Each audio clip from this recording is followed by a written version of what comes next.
Welcome back to this special edition of This Week in Louisiana Agriculture from the Port of Greater Baton Rouge. One of the big reasons for opening the spillways here in Louisiana is to protect many of the businesses and industries that reside along the river.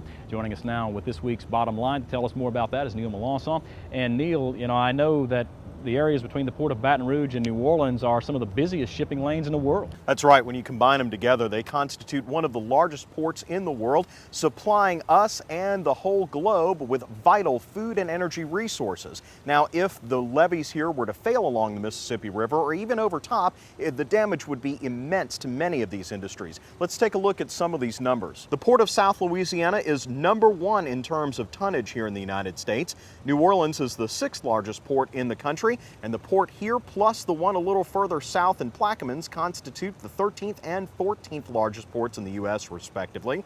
Combine them together and you have more tonnage going out of here than the entirety of the west coast of the United States. The refineries along the river between Baton Rouge and the mouth of the Mississippi refine 2.2 million barrels of oil a day. If you drive a car or depend upon gasoline in any way, you're going to be affected by anything that affects those refineries. Agriculture-wise, 126 million tons of grain passes one way or another out of the ports of Louisiana along the Mississippi with a value of $21 billion by itself. That's more grain than China imported total last year.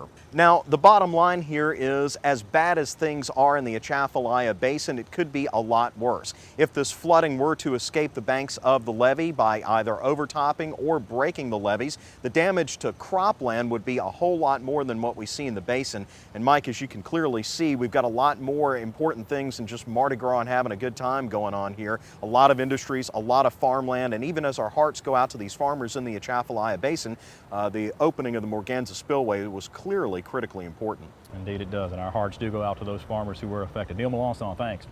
And remember, you can listen to any of Neil's reports on the Louisiana Farm Bureau radio network. For a list of stations where you can tune in or listen online, you can click on over to our website, twilatv.org, and look for the LFB radio link on the left side of the homepage. That does it for this edition of This Week in Louisiana Agriculture.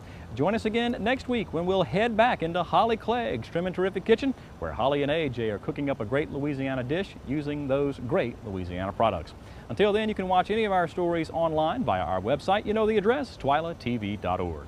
For all of us here at This Week in Louisiana Agriculture, I'm Michael Dana. Thanks for joining us, everybody. Hope to see you again right here next week.